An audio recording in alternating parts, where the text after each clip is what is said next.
Sure. Father Brian Welter, Dean of Formation at Mundelein Seminary. Yeah, how I became a priest. Well, I'll just tell you kind of the fairly succinct version. So after college, I went to Bradley University in Peoria, and I'd been working for a few years. I was working as a carpenter. And I started going back to church on a regular basis. There was a period in my life where I was not going to church on a regular basis. And it was right around the time when my grandmother died. She had lived with us for a few years in the house, and she died. And I think after that, I had a lot of questions about just life in general. And I was in my mid-20s at the time. And I was going back to church for a while, got involved as a lector, started to learn more about my faith. And one day in particular, I was at a parish in Arlington Heights at Our Lady of the Wayside, and there was a seminarian that was speaking after one of the masses, and he was, I think, making a kind of a pitch to the parishioners to support the seminary, and he was thanking them for their previous support. But then right at the end of Mass, he mentioned that there's not a lot of young men becoming priests anymore. And I remember, thinking like, wow, that's interesting. And, I had this other thought too, like, yeah, there's not a lot of young men becoming barbers anymore too. It's like one of these crazy thoughts. I remember walking home back to my apartment that Sunday morning, and I was just struck, like, why don't you become a priest? That thought just entered into me. And it stayed with me, and I was a little bit scared about it and didn't know what to make of it, and I tried to push it out of my mind, but it stayed there through the months and days and months ahead. I ended up talking to my pastor at the parish about some inconsequential matter. I don't even remember what it was, but he asked me, he said, Brian, have you ever thought about being a priest? And I'd never told anyone about what had happened after that one Sunday morning Mass. And I kind of downplayed it. I'm like, well, I'm not sure. And I thought, wow, he's seeing something in me. And a couple other people at that time in my life had mentioned the same thing to me. And so finally, I talked to my pastor at the parish, Father Vince Costello, and I said, I actually am thinking about being a priest. And he got me in touch with a program in the Archdiocese called In Search. It was for men who are out of college, they're in their kind of working career, who were thinking about being priests. And we met once a week on Tuesday nights downtown at Holy Name Cathedral. And it was probably from about October until May that we met. And Father Dick Miller, he led this group. He would bring in different priests from the Archdiocese just to share with us what it means to be a priest, because I only knew my pastor and maybe one or two other priests. I really had no context. So I got to meet a lot of different priests throughout the Archdiocese, and they did a lot of different things with their priesthood, and that really inspired me. And so, to make a long story short here, it seemed like this was the trajectory. I was becoming more and more interested in the priesthood, not without my own doubts and questions whether I could do this, and still thought about marriage. But I was becoming more and more intrigued by it, and Father Miller suggested that I keep going forward with it and at least apply to Mundelein Seminary, and I did. So I applied here, and I was accepted, and went through 5 years of seminary at Mundelein, and then I got ordained a priest in May 2005. So that's kind of, in a nutshell, how I became a priest. I was ordained in May 2005, and my first assignment was St. Elizabeth Seton Parish in Orland Hills. So I was there from 2005 to 2010 as an associate pastor. Large parish in the southwest suburbs, loved it down there. Worked with some great priests down there, and the people down there really were fantastic. And I think those first assignments for all priests, you learn how to be a priest in the parish, and it was the people in the parish that really draw your own priesthood out of you by the interaction that you have with them. And it was really, that was a gift to me to be down there for 5 years. After that, I was asked by Cardinal George to be the vocation director. So I would be in charge of helping men discern and decide whether or not they would want to pursue the priesthood. So I did that for 3 years. And that was an office downtown at the Pastoral Center with the Archdiocese. So I did that from 2010 to 2013. And then Father Barron, who's the rector here, as you know, he approached me sometime maybe in early 2013 and asked if I would consider, it was maybe not even consider, he really wanted to be on the faculty up here. And he had spoken with the Cardinal about it. And so I got reassigned up here as the Director of Spiritual Life. And that was the first time I had been back, on campus. Well, not back on campus, but as a faculty member. It's different than being a student here. So I was great to be glad to be back, and I did that for 1.5 years, Director of Spiritual Life. And then just recently, within the last month, I got another assignment here at Mundelein Seminary, the Dean of Formation, which is a little bit different than the spiritual, the Director of Spiritual Life, which is, the Director of Spiritual Life is working with the men kind of one-on-one in spiritual direction and really helping them in their prayer lives.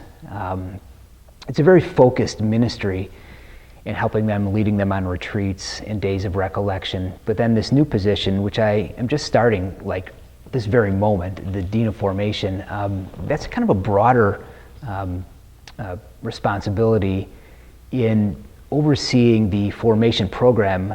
So how does a man, when he enters the seminary, become a priest? And it's more than just, learning how to say Mass. That's one of the last things a seminarian learns. It's in his last semester here. There's always the academic piece, which the academic office works on, but then there's all the human and pastoral kind of skills and settings that form and shape a man into this man that's ready to be ordained on the day of his ordination. So that's the department, the program that I oversee.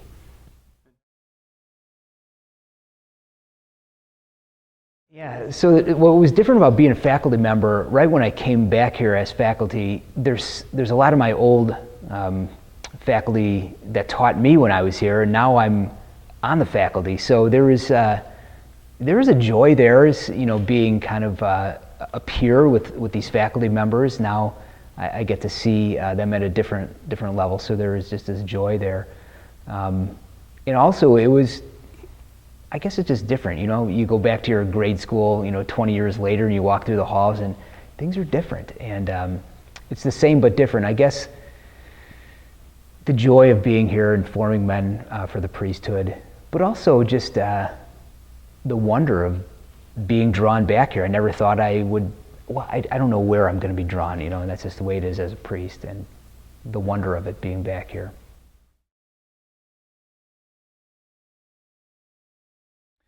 Yeah, so this Mundelein Seminary, I think, has got a great history and tradition, especially with Cardinal Mundelein, how he founded this whole institution, the campus, and just the beauty of it here. That's one thing. The physical beauty of being here and being part of it is kind of remarkable, because I think it's unique as far as seminaries and architecture in the United States.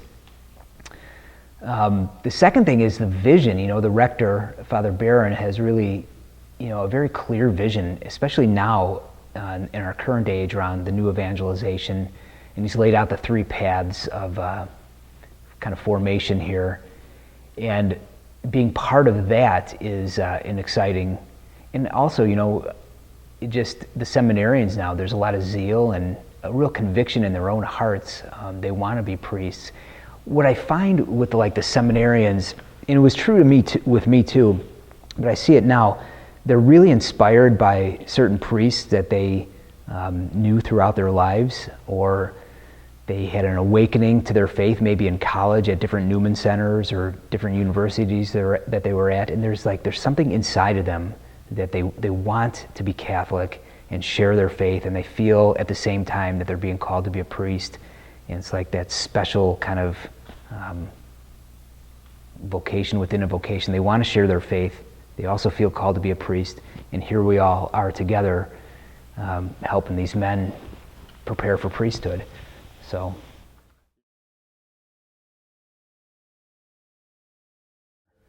Yeah, I think the seminarians here, the men, first of all, it's a very diverse population here. So we have, I don't know what the percentage is, maybe 40% that are men from different international settings that have come here to study, and men from different parts of the United States. So you get some from different states, rural settings, urban settings, north, south, east, west, etc. So there's cultural differences, but inside, I think, what I see, as I mentioned, there is this, I think there's something new happening in, at least in the United States, in the Catholic faith. There's, I'm not sure what to call it, but there's like a rebirth here, or there's this new kind of fire and zeal, and I see a lot of men that are interested around social justice issues. Evangelization is big, that's a big word, but really handing on the faith to either Catholics who never really knew their faith, or people who are not Catholic or not even Christian. So kind of passing on that faith. And I see the young men, they want to engage their peers that are out in the culture, in the workplace, or in different university settings, etc. There's a lot of great initiatives that I've seen already here on campus.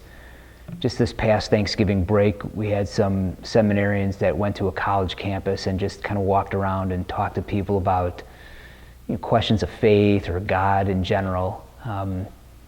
We have people that go downtown a couple times a year to Holy Name Cathedral. They throw open the doors, they open wide the doors of the cathedral and just invite people in to say a prayer or light a candle. Catholic, non-Catholic, believer, non-believer, but just opening the doors, bringing people in to, experience God in their life. So there is this desire, I think, in the seminarians to meet people, where they're at.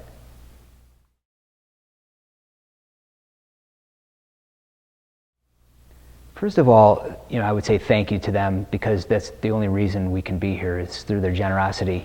But I learned a beautiful lesson when I was in the parish. I was blessed to be able to take a mission trip every year to the rural part of Mexico with a group of dentists.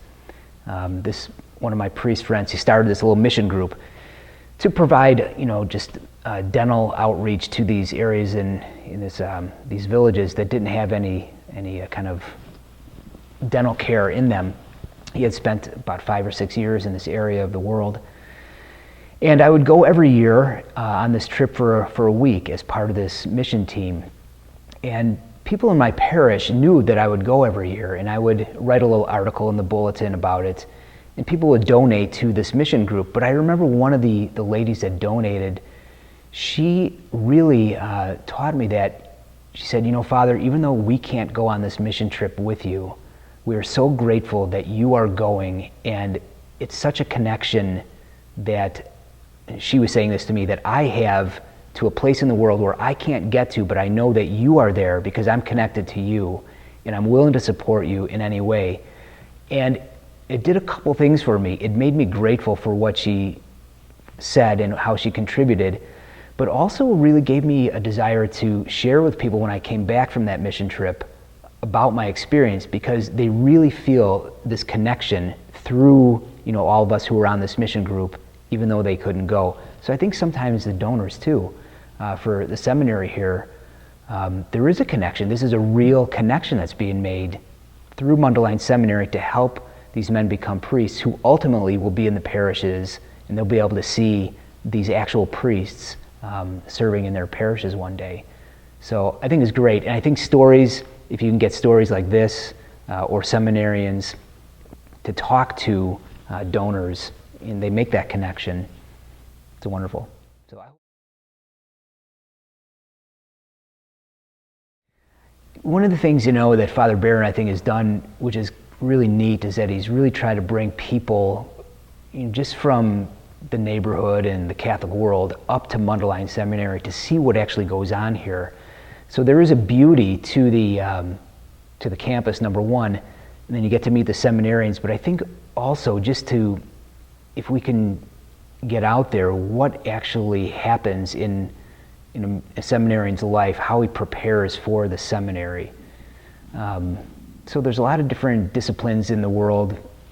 People go through extended periods of training, doctors or people in the armed services, etc. But seminarians too, there's a whole, it's a broad reaching program, and it's comprehensive to really prepare this man to become a priest, to be well-rounded, intellectual, open to people, pastoral, all those things. And I guess I would say just if there's a way that people can come up here and experience that, those different opportunities that we have to make, to actually make themselves, we make it available, and if they could come up here, I would say don't hesitate to come and experience this.